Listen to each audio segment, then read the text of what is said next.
नमस्कार साथियों, कैसे हो आप सब।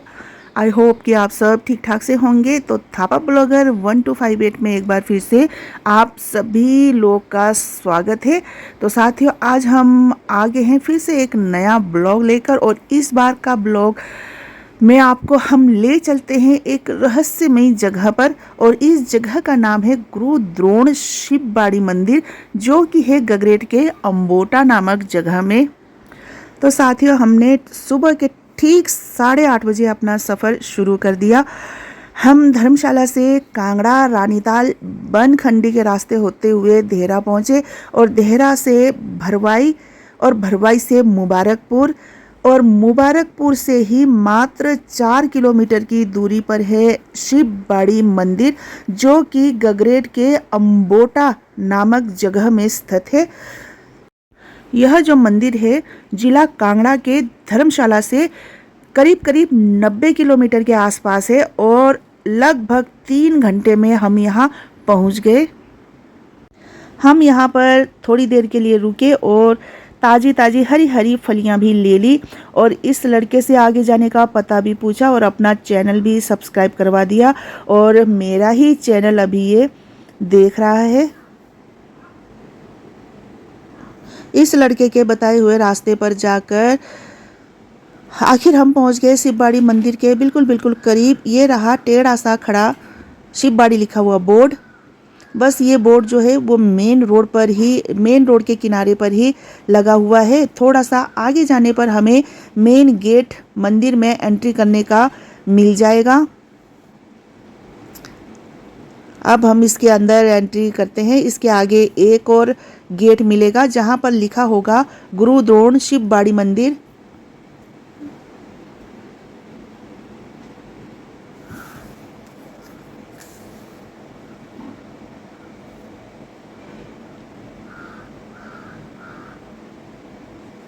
तो हम पहुंच गए हैं उस रहस्यमय जंगल के दूसरे वाले गेट में। अब हम इस गेट के रास्ते मंदिर तक पहुंचते हैं, और बताया जाता है कि इस गेट से मंदिर तक की दूरी है 800 मीटर। अब हम पहुंच गए हैं उस रहस्यमय जंगल के दूसरे वाले गेट पर। इस गेट से मंदिर तक करीब करीब 800 मीटर का सफ़र तय करना होगा।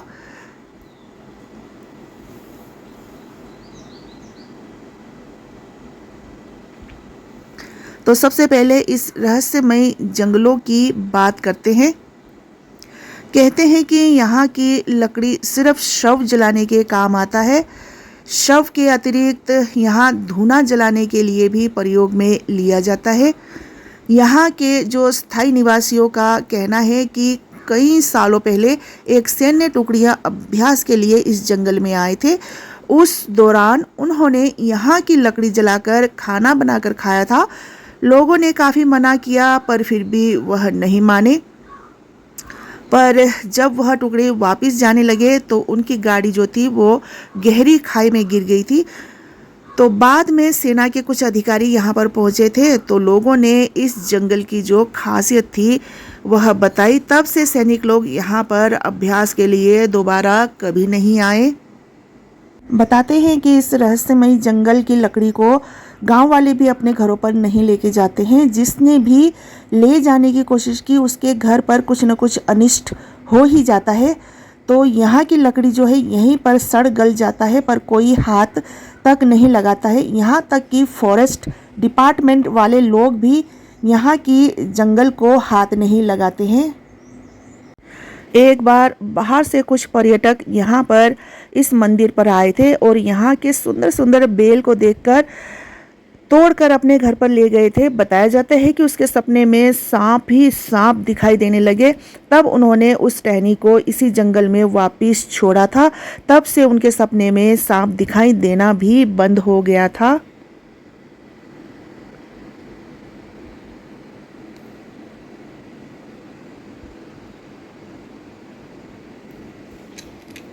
यहाँ पर मुझे एक लड़की मिली जिसकी आंखें एकदम रहस्यमयी लगी। दोबारा बताती हूँ मैं आपको।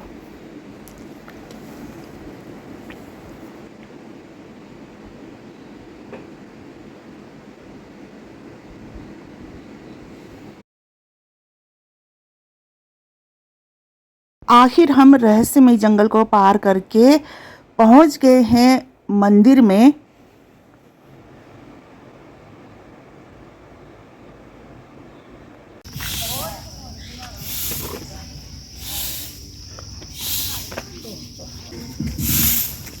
ये क्या बना रहे हैं? ये क्या बना रहे हैं? घर बना रहे हैं। जिनके घर कच्चे हैं ना, ऐसे माना जाता है कि ऐसे बना दो फिर बन जाते हैं। अच्छा, प्रे की जाती है। अच्छा, ऐसा बनाकर प्रे की जाती है भगवान से कि हमारा घर बन कि हमारा घर बन जाए, है ना? देखो उधर कितने घर बने हुए हैं, उधर वो बनाए हुए हैं। हाँ। ਇਹਨਾਂ ਤੇ ਦੁਬਾਰਾ ਬਣਾਈ ਜਾਂਦੇ वो पत्थर ਉਹੀ ਮੈਂ ਕਹਿੰਦੀ ਆ ਤਾਂ ਬਣੇ ਹੋਏ ਆ ਸਾਰੇ नहीं, यहाँ पत्थर नहीं पड़े। ਆ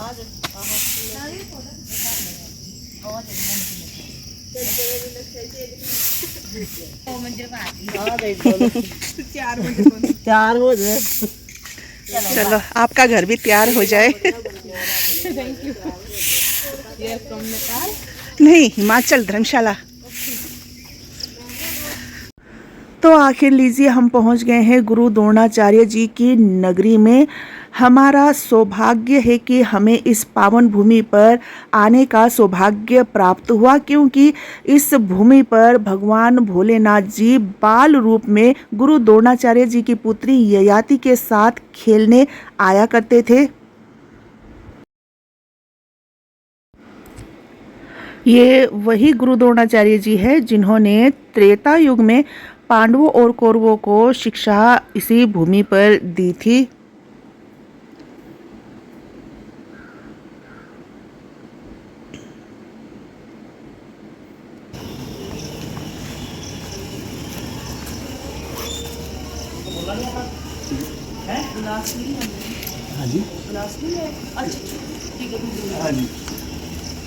कहते हैं गुरु द्रोण सुबह सुबह यहीं पास ही के समान नदी में स्नान करके शिव की पूजा करने के लिए चले जाते थे। एक दिन उनकी पुत्री ययाति जिद करने लगी कि पिताश्री, आप रोज रोज कहाँ जाते हो, मुझे भी आपके साथ जाना है। तब गुरु द्रोण ने अपनी पुत्री को समझाया और कहा कि मैं तुम्हें अवश्य ले जाऊंगा, पर पहले तुम यहाँ शिव के बीज मंत्र ओम नमः शिवाय का जाप करना शुरू करो।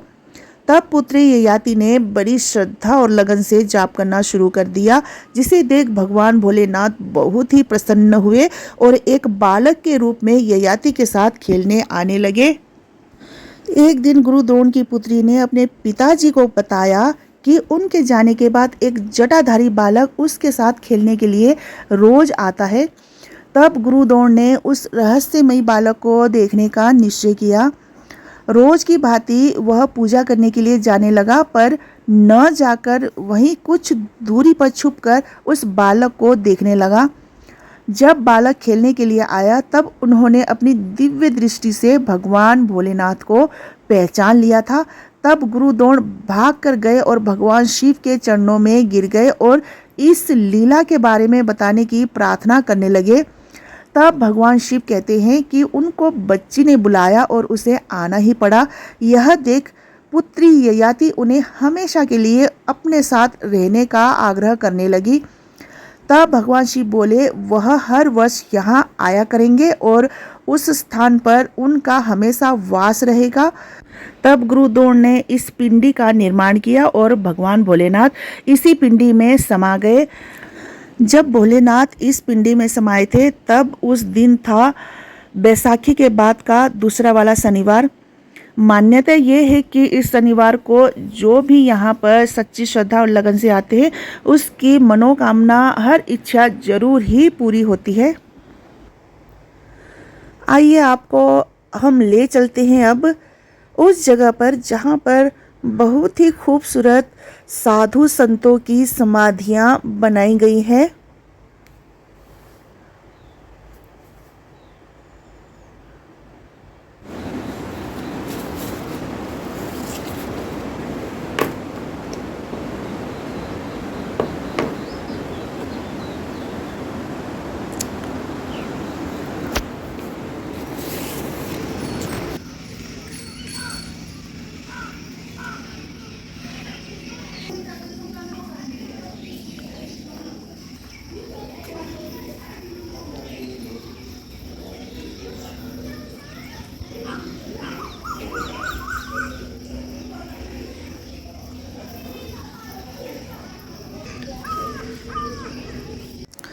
चलिए, आपने मंदिर के अंदर भोलेनाथ जी का पिंडी रूप में दर्शन कर लिया होगा।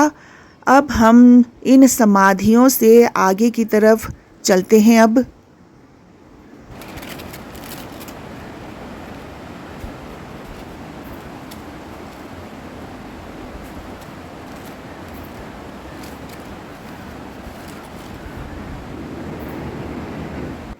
ये सामने रहा एक पुराना सा कुटिया, और इस कुटिया में दिन रात धुआं जलता रहता है।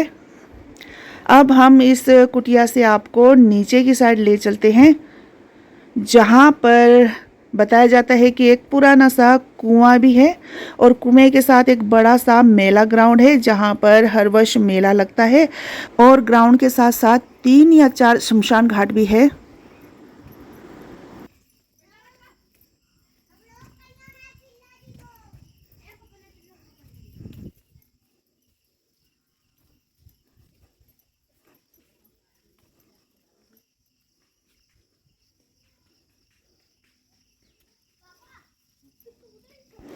ये रहा वो पुराना सा कुआं, प्राचीन काल का, जिसे अभी कवर कर दिया गया है।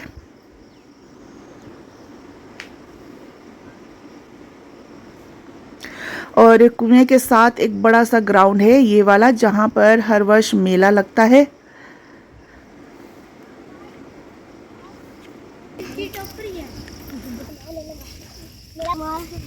ये बच्चे कहाँ मिले डॉग के? ये इधर ही रहते हैं। इधर ही रहते हैं। सभी ने एक एक पकड़ लिया।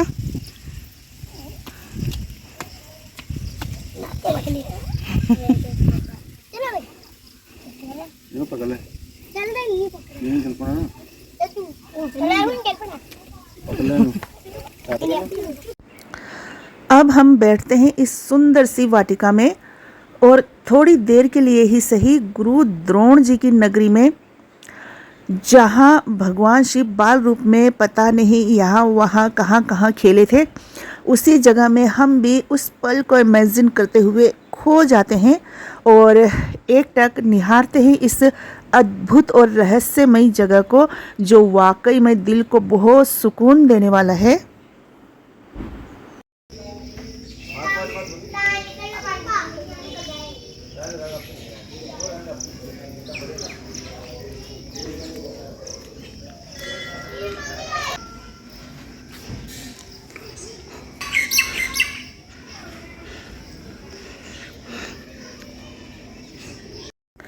एक और कहानी इस मंदिर से जुड़ी हुई है, आइए आपको वो भी बताते हैं। एक बार एक मुगल शासक ने इस मंदिर को तोड़ने का आदेश दिया, पर उसके सैनिक इस पिंडी को तोड़ नहीं सके। उन्होंने ज़मीन के अंदर से पिंडी निकालना चाहा, पर पिंडी ज़मीन के अंदर और धंसती चली गई थी, और उसके सैनिकों को न जाने कहां से लाल रंग के कीट पतंगों ने हमला कर उन्हें बेहोश कर दिया था। तब मुगल शासक ने इस मंदिर में अपने दोनों हाथ जोड़े थे। तब यहाँ के महात्मा ने जलहरी से जल निकालकर उन बेहोश सैनिकों के ऊपर छिड़का था। तब वो सैनिक जो थे वो ठीक हो गए थे।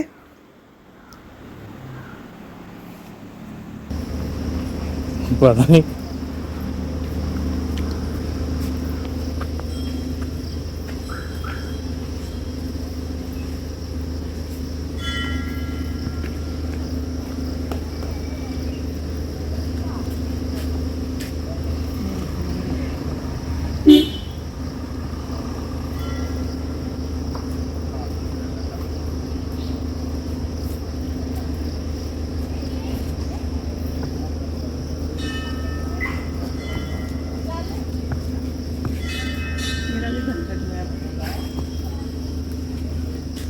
यहाँ पर अधिकांश लोग ईंट और पत्थर रख कर विश मांग रहे थे कि उनका जो घर है वो जल्दी से बन जाए।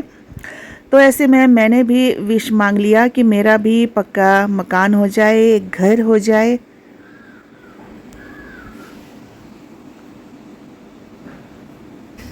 बनी जाओ हो जा, हाथ धो रहा है जा।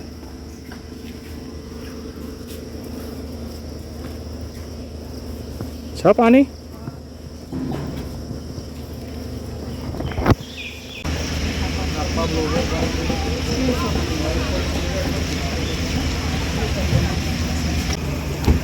कहाँ से आए आप लोग?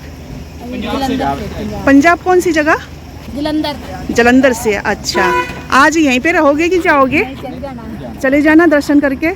जी, बहुत अच्छी जगह में पहुँचे आप लोग। यहाँ पर जो भोलेनाथ जी थे ना, वो बाल रूप में खेलने आते थे, पता है ना आपको? हाँ जी, ठीक है।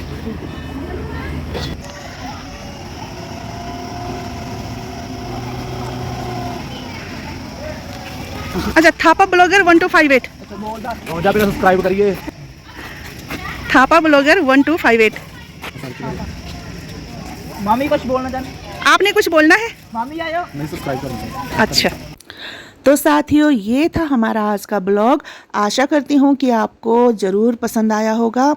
तो ऐसे ही नए नए जगहों की और नई नई जानकारी के लिए आप हमारे चैनल को अभी सब्सक्राइब करें, ताकि आपको हमारे नए वीडियोस की नोटिफिकेशन आप तक पहुंचती रहे। तो मिलते हैं जल्द ही नेक्स्ट नए ब्लॉग में। तब तक आप हमारे वीडियोस में लाइक करें, शेयर करें और हमारे चैनल को सपोर्ट करें। तो जय हर हर महादेव जी की।